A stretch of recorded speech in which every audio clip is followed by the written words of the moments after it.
Hello everyone, let's start exercise 9.1 question number 1 from Epsom application of trigonometry.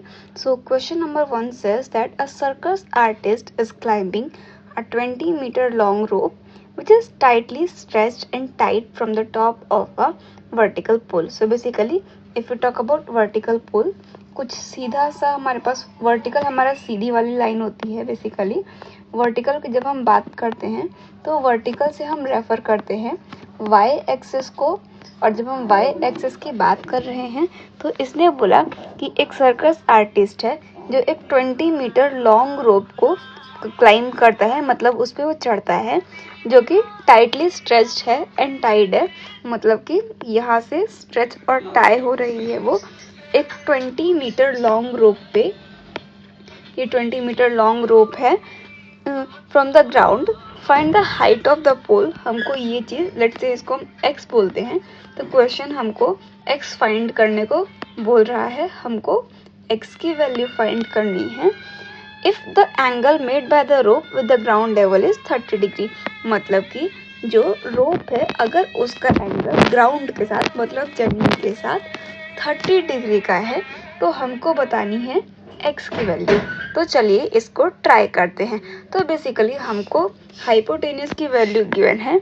Hypotenuse is equals to 20 metre और हमको निकालना है angle के opposite वाली side क्या होती है, परपेंडिकुलर।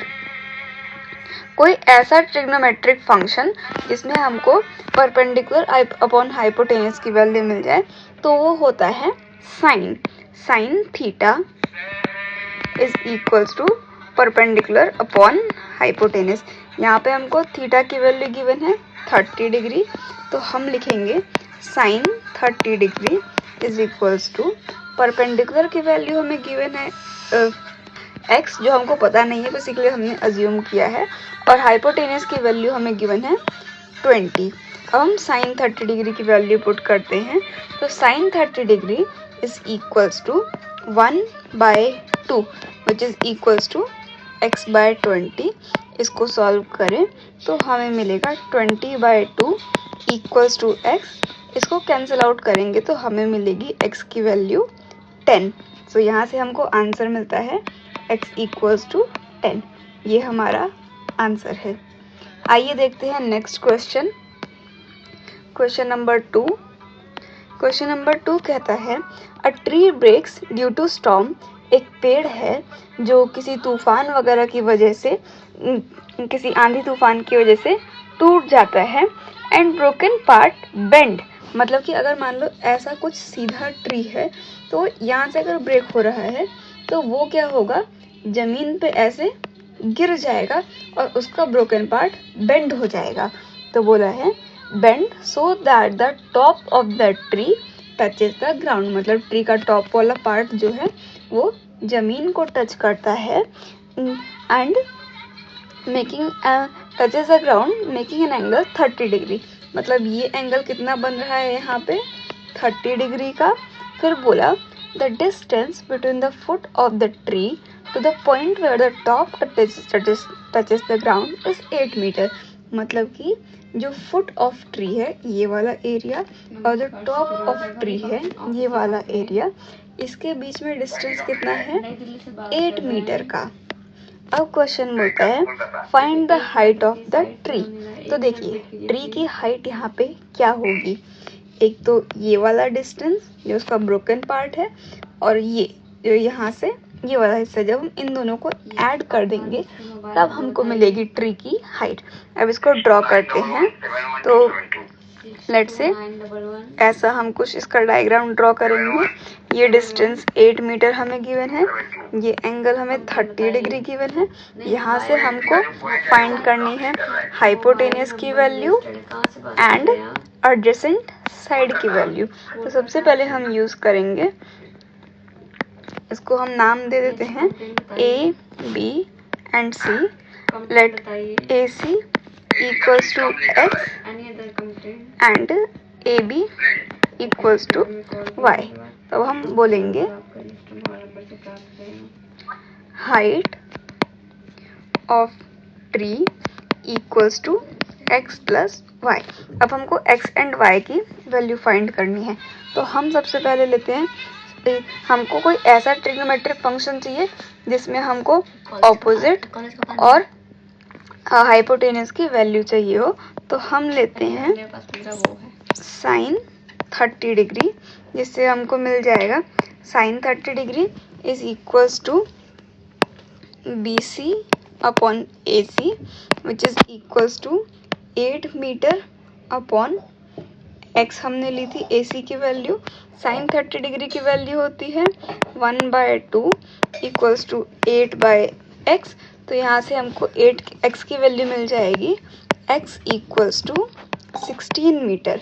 अब हम निकालते हैं y की वैल्यू। y की वैल्यू फाइंड करने के लिए हम ले लेंगे cos थीटा। तो हम लिखेंगे cos theta is equals to adjacent upon hypotenuse.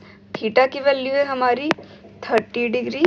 This is equals to adjacent हमने y लिया डिवाइडेड बाय हाइपोटेनियस हमारा आया है 16 मीटर है। अब हम cos 30 की वैल्यू पुट करते हैं। तो cos 30 की वैल्यू क्या होती है, √3/2। इसको हम लिखेंगे y/16। तो यहाँ से हमको y की वैल्यू मिल जाएगी 8√3। ये हमारी आ जाएगी y की वैल्यू। तो हाइट ऑफ द ट्री क्या हो जाएगा हमारा, हाइट ऑफ द ट्री अगर हम लिखें,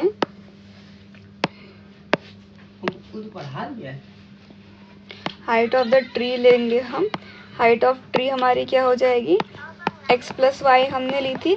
x की वैल्यू हमको मिली 16 मीटर, y की वैल्यू मिली 8√3 मीटर। इसमें से हम 8 को कॉमन ले सकते हैं। तो हम लिख सकते हैं 2 मीटर 2 प्लस √3 मीटर। ये हमारा आ जाएगा फाइनल आंसर। आइए देखते हैं अगला question. Number 3 says a contractor plans to install 2 slides for the children to play in a park।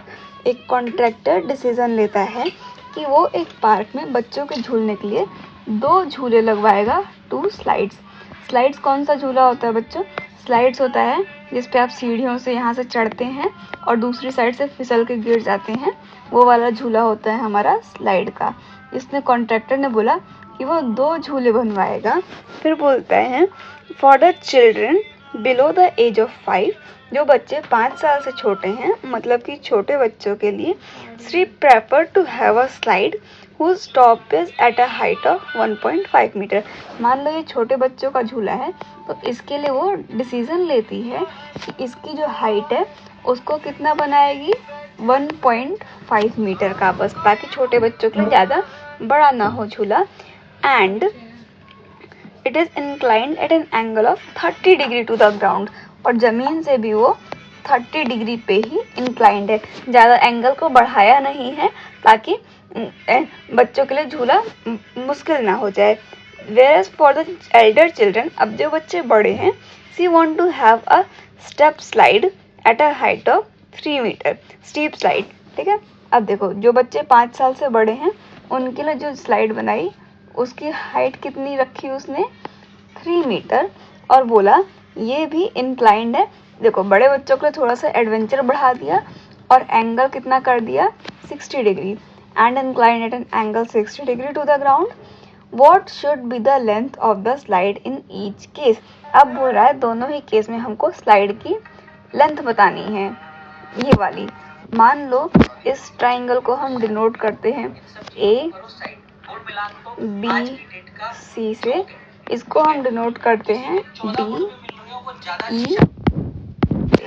तो अब हम यहाँ से निकालेंगे, पहले हम लेते हैं और स्लाइड ऑफ स्मॉल किड्स। हम पहले इनका सॉल्व कर लेते हैं। तो हमको क्या मिलेगा, let AC equals to x।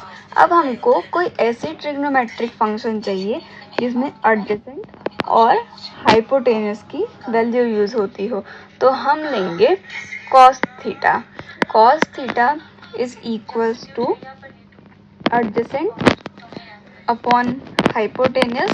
तो हम यहाँ पे वैल्यू पुट करेंगे cos 30 degree equals to A B upon A C which is equals to 1.5 upon x की वैल्यू हमको नहीं पता है तो हम x ले लेते हैं।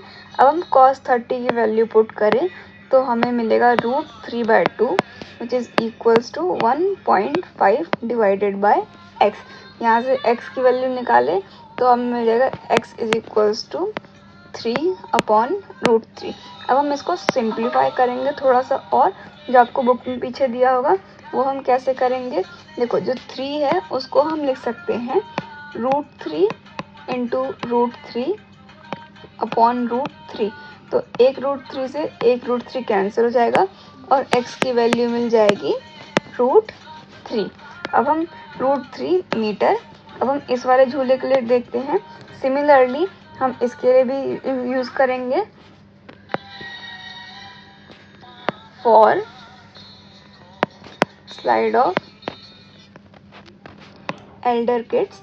बड़े बच्चों की स्लाइड के लिए हम क्या करेंगे, देखिए यहाँ पे हाइट कितनी है 3 मीटर। तो हम अगेन यहाँ पे यूज करेंगे नई दिल्ली से बात कर रहे हैं। लेट DF एक मिनट रुकिए, साइड चल इक्वल्स टू y। इसकी वैल्यू हम y अज्यूम कर लेते हैं। तो हम यूज करेंगे cos theta equals to adjacent upon hypotenuse. इस वैल्यू को हम पुट करेंगे तो देखो हमको क्या मिलेगा, DE की वैल्यू हमारी कितनी है, हम लिखेंगे DE अपॉन DF।